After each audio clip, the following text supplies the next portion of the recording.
தந்தை மகன் தூய ஆவியின் திருப்பெயராலே ஆமென்.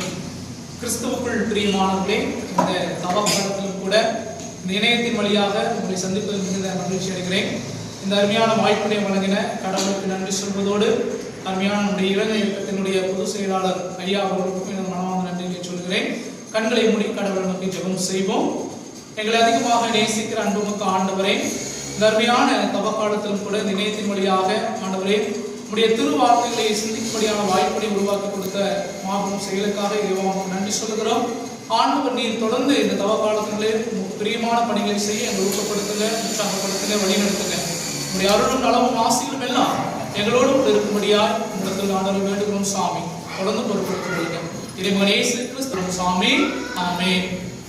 இப்பொழுதும் கடவுளின் திருப்பெயருக்கு புகழுண்டாக ஒரு பாடல் பாட கேட்போம். பாடல் பாவலோக படுவாழ்வும் பரமனிச்சமே என்ற பாடலை சேர்க்கிறோம். பாவலோக படுவாழ்வும் பரமனிச்சமே பாவி மாறும் பாவியிலே பாரும் நெஞ்சமே எங்கள் பரம தஞ்சமே. பாவலோக படுவாழ்வும் பரமனிச்சமே பாவி மாறும் பாவியிலே பாரும் நெஞ்சமே எங்கள் பரம தஞ்சமே. ஆவல் மிஞ்ச அருமை உலகை அழகாய் வணைந்தீ அன்புறவு கொண்டிருக்க எம்மை நினைத்தீ. ஆவல் மிஞ்ச அருமை உலகை அழகாய் வணைந்தீ அன்புறவு கொண்டிருக்க எம்மை நினைத்தீ.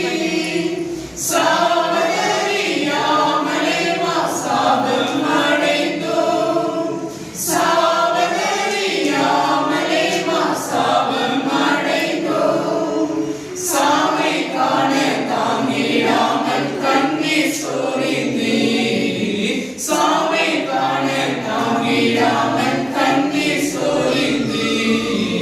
பாவலோக படுவாழ்வும் பரமனிச்சமே பாதை மாறும் பாவியிலே பாரும் நெஞ்சமே எங்கள் பரம தஞ்சமே. ஏறி குழலும் இதயம் உமது என்று மொழிந்தார், எழுதிந்த எண்ணமோக ஏசியாரைந்தோம். ஏறி குழம்பும் இதயம் உமது என்று மொழிந்தார், எழுதிந்த எண்ணமோக ஏசியாரைந்தோம். இயேசுவும் செல்வமைத்தன் குருசில் சிந்தின, இயேசுவும் செல்வமைத்தன் குருசில் சிந்தின. இரத்த துளிகள் கண்டும் கூட இதயம் கடினமே, இரத்த துளிகள் கண்டும் கூட இதயம் கடினமே. பாவலோக படுவாழ்வும் பரமனிச்சமே பாதை மாறும் பாவியிலே பாரும் நெஞ்சமே எங்கள் பரம தஞ்சமே. படைப்பாளரும் கடவுளிருந்து மீட்பராம் இயேசு கிறிஸ்துவிடமிருந்து நமக்கு அருளும் அமைதியும் உண்டாவதாக. இந்த அருமையான நாளிலும் இந்த தவக்கால சிந்தனைக்கென்று நமக்கு தெரிந்து கொள்ளப்பட்ட திருமறை பகுதி அது யோனாவின் புத்தகம் 3ஆம் அதிகாரம் 1 தொடங்கி 10 முடிய திருவசனங்கள். அதிலும் குறிப்பாக 4 தொடங்கிய திருவசனங்கள் மிக அழகான செய்தியை நமக்கு முன்வைக்கின்றன. நினிவே நகர மக்கள் கடவுளின் செய்தியை நம்பி எல்லோரும் நோன்பிருக்க முடிவு செய்தார்கள். பெரியோர் சிறியோர் அனைவரும் சாக்கு உடை உடுத்திக் கொண்டனர். இந்த செய்தி நினிவே அரசனுக்கு எட்டியது. அவன் தன் அரியணை விட்டு இறங்கி அரசு உடையை களைத்துவிட்டு சாக்குடை உடுத்திக் கொண்டு சாம்பல் மீது உட்கார்ந்தான். மேலும் அவன் ஒரு ஆணை பிறப்பித்து அதை நினிவே முழுவதும் பறைசாற்று செய்தான். இதனால் அரசரும் அரசவையில் இருப்போர் அனைவரும் அறிவிப்பதாவது: எந்த மனிதரும் உணவை சுவைக்கக்கூடாது, பார்க்கக்கூடாது. ஆடு மாடு முதலிய விலங்குகளும் தீனி தின்னவோ தண்ணீர் கொடுக்கவோ கூடாது. மனிதரும் விலங்குகளும் சாக்கு உடை உடுத்திக் கொண்டிருக்க வேண்டும். ஒவ்வொருவரும் கடவுளை நோக்கி மன்றாட வேண்டும். தாம் தீய வழிகளையும் தாம் செய்து வரும் கொடும் செயல்களை விட்டு ஒழிய வேண்டும். இவ்வாறு செய்தால் கடவுள் ஒருவேளை தன் மனதை மாற்றிக்கொள்வார். அவரது கடும் சினமும் தனியும், நமக்கு அழிவு வராது. கடவுள் அவர்கள் செய்தது அனைத்தும் பார்த்தார். அவர்கள் தீய வழியிலிருந்து விலகியதை அவர் கண்டு தன் மனதை மாற்றிக்கொண்டு தாம் அவர் மீது அனுப்புவதாக சொல்லியிருந்த தண்டனையை அனுப்பவில்லை என்பதாகும். அன்புக்குரியவர்களே, இந்த அருமையான திருமறை பகுதி பின்னணியும் நமக்கு நன்கு தெரிந்ததுதான். கடவுள் நினிவே மக்கள் மீது கோபம் கொண்டு அவர்கள் செய்த கொடும் செயல்களும் செய்த கொடும் விதமான பாவங்களிலிருந்து அவர்களை தண்டிக்கும் வண்ணமாக அழிவுக்கு ஆயத்தமாக யோனாவை நினிவேவுக்கு அனுப்புகிறார். எனவே யோனா போய் அந்த நினிவே பட்டணத்தில் இருக்கின்ற மக்களுக்கு எச்சரிக்கை சொல்லுகிறார்.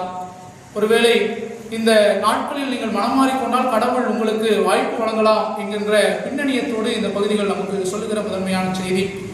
அங்கும் 40 நாட்கள் தான் அவர்களுக்கு இந்த வாய்ப்பு கொடுக்கப்பட்டதாக நம்ம பார்க்க முடிகின்றன.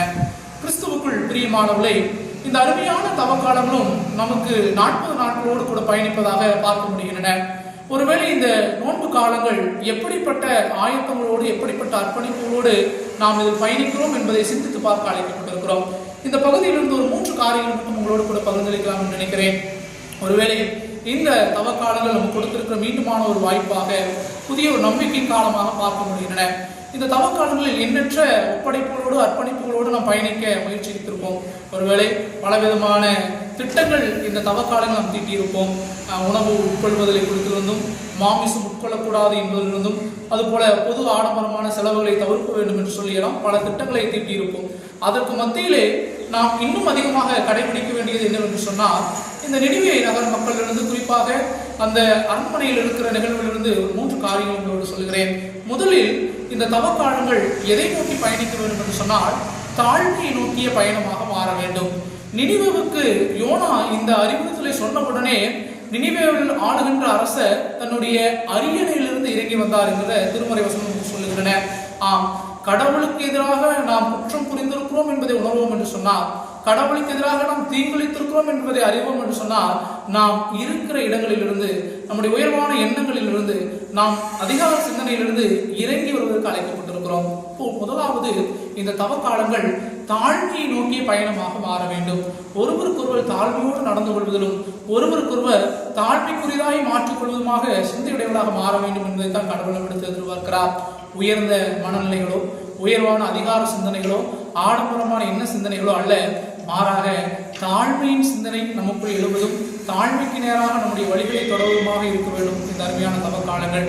முதலாவது, இந்த தவக்கால பயணம் தாழ்மையை நோக்கிய பயணமாக இருக்க வேண்டும் என்றுதான் ஆண்டவர் விரும்புகிறார். அரியணையிலிருந்து அரசர் எப்படி தாழ்மையை நோக்கி தரித்தாரோ, சாக்குடை அணிந்து கொண்டு எப்படி கடவுளுக்கு முன்பாக தன்னை தாழ்த்தினாரோ, அதே போல ஆண்டவருக்கு முன்பாக நாம் நம்முடைய இறுக்கமான மனநிலைகளை எல்லாவற்றும் கலைந்து, இன்னும் அதிகமாக நம்முடைய அதிகார சிந்தனை எண்ணங்களை எல்லாம் விட்டு அகன்று நாம் ஆண்டவருக்குள்ளாய் நம்மை தாழ்மைப்படுத்திக் கொள்ள வேண்டும் என்பதைத்தான் ஆண்டவர் நம்மிடத்தில் எதிர்பார்க்கிறார். இரண்டாவது, இந்த தவக்கால பயணம் எப்படிப்பட்டதாக இருக்க வேண்டும் என்று சொன்னால், 8வது திருமொழியிலே மனிதரும் விலங்குகளும் சாக்குடை உடுத்திக் கொண்டிருக்க வேண்டும், ஒவ்வொருவரும் கடவுளை நோக்கி மன்றாட வேண்டும், தம் தீய வழிகளையும் தாம் செய்து வரும் கொடும் செயல்களும் விட்டொழிய வேண்டும் என்று சொல்கிறார். இரண்டாவது, இந்த தவக்காலங்கள் தூய்மையை நோக்கிய பயணமாக இருக்க வேண்டும். கிறிஸ்துவுக்குள் பிரியமானவர்களே, ஆண்டவருக்குள்ளாக நாம் நம்மை தூய்மைப்படுத்திக் கொள்ள அழைக்கப்பட்டிருக்கிறோம். நாம் செய்கின்ற கொடும் செயல்களையும், நாம் சிந்திக்கிற கொடிய எண்ணங்களை எல்லாம் விட்டுவிட்டு ஆண்டவருக்குள்ளாக தூய எண்ணம் கொண்டவளாக நம்மை மாற்றிக்கொள்ள வேண்டும். உள்ளத்தையும் எண்ணத்தையும் சிந்தையும் செயல்களை எல்லாம் தூய்மைக்கு நேராக மாற்றுவோம் என்று சொன்னால், இந்த தவக்கால பயணம் இது புனித பயணமாகவும் ஆண்டவருக்கு பிரியமான பயணமாகவும் இருக்க முடியும் என்று உணர்வுகள் அழைக்கப்பட்டிருக்கிறோம். இன்றைக்கு பெரும்பாலானோர் வெளிப்புறத்தில் மட்டுமே உபவாசங்களை கடைபிடிக்கிறார்களே தவிர உள்ளார்ந்த சிந்தனைகளை அப்படியே வைத்துக் கொண்டிருக்கிறார்கள். மாறாக இருதயத்திலிருந்து ஆண்டவரை பார்ப்பதற்காக அழைக்கப்பட்டிருக்கிறோம். எண்ணங்கள் தூய்மையாவதும் உள்ளங்கள் தூய்மையாவதுமான ஒரு வாழ்வியல் சூழல் இருக்கும் என்று சொன்னால், அதுவே சிறந்த நோன்பு காலங்களாக இருக்க முடியும் என்பதை இந்த திருமறையில் அழகாக நமக்கு சொல்லுகின்றன. முதலாவது, இது தாழ்மையை நோக்கிய பயணமாக இருக்கட்டும். இரண்டாவது, இது தூய்மையை நோக்கிய பயணமாக இருக்கட்டும். மூன்றாவது, 10வது திருமொழி, கடவுள் அவர்கள் செய்த அனைத்தையும் பார்த்தால் அவர்கள் தீய வழியில் நின்று விலகியதை அவர் கண்டு தம் மனதை மாற்றிக்கொண்டார். தாம் அவர்கள் மீது அனுப்புவதாக சொல்லியிருந்த தண்டனையை அனுப்பவில்லை என்று சொன்னார். ஆம் கிறிஸ்துவுக்குள் பிரியமானவர்களே, இந்த தவக்காலங்கள் இருக்கிற வாழ்வாகவே இல்லாதபடிக்கு ஒரு புதுமைக்கு நேரான வாழ்வாக மாறும் பட்சத்திலே கடவுள் நமக்கு இரக்கம் பாராட்டுகிறவராக இருக்கிறார். மூன்றாவது, இந்த தவக்கால பயணம் புதுமையை நோக்கிய பயணமாக மாற வேண்டும். நாம் நம்முடைய பழைய வாழ்வுகளும் பழைய சிந்தைகளும் பழைய எண்ணங்களை எல்லாவற்றும் கலைந்துவிட்டு ஆண்டவருக்குள் நம்மை புதுமைப்படுத்துவோம் என்று சொன்னால் அவர் நம் மீது மனதிருக்கிறவராக இருக்கிறார். எனவே புதுமையை நோக்கி ஒரு பயணமாக இந்த பயணம் மாறும் பட்சத்தில் கடவுள் இந்த புனித பயணத்தில் நம்மோடு கொடுக்கிறவராக இருக்கிறார். அந்த அருமையான காலங்களில் கூட ஆண்டவருக்குள்ளாக நம் மனம் திரும்புவதை மையமாக கொண்டு இலக்காக கொண்டு தொடர்ந்து பயணிப்போம். ஒரு புதுமையின் காலமாக மாறட்டும். லென்ட், துளிர் விடுதல், ஆண்டவருக்குள்ளாக நம்மை புதுமைப்படுத்திக் கொள்கின்ற ஒரு காலமாக இந்த காலம் நம்மை துளிர்விட செய்யட்டும் என்ற நம்பிக்கையோடு பயணிப்போம். ஆம் கிறிஸ்துவுக்குள் பிரியமானவர்களே, இந்த தவக்காலம் ஒரு தாழ்மையின் பயணமாக, இந்த தவக்காலம் ஒரு தூய்மைக்கான பயணமாக, இந்த தவக்காலம் ஒரு புதுமைக்கான பயணமாக மாறட்டும். அப்படிப்பட்ட நம்பிக்கையோடு அர்ப்பணிப்போடு தொடர்ந்து இந்த தவக்காலத்தில் பயணிப்போம். கடவுள் நமக்கு துணை செய்வார். கண்களை மூடி கடவுள் நோக்கி ஜெபம் செய்வோம். எங்களை அதிகமாக நேசிக்கிற அன்புமிக்க ஆண்டவரே, இந்த அருமையான வேளையிலும் கூட இந்த தவக்காலத்திலே நாங்கள் தொடர்ந்து உமக்குள் பிரியமான ஊழியத்தை செய்யவும், ஆண்டவரே தாழ்மைக்கான அடையாளமும் தூய்மைக்கான அடையாளமும் புதுமைக்கான அடையாளம் உடையவளாய் நாங்கள் மாறவும் எங்களை நீங்கள் பயன்படுத்தும் சாமி. ஆம், இந்த தவக்காலங்கள் அனைவருக்கும் ஒரு பயனுள்ள காலங்களாக மாற்றி அமைக்க ஆண்டவர் நீர் எங்களுக்கு அருள் புரிய வேண்டுமாய் மற்றும் மன்றாடுகிறோம். எல்லாவற்றையும் ஆண்டவர் நீங்கள் பொறுப்பெடுத்துக் கொள்ளுங்க, தொடர்ந்து வழிநடத்துங்க, ஆசீர்வதிங்க. இறைமகன் இயேசு கிறிஸ்துவின் வழியாக வேண்டுகிறோம் சாமி.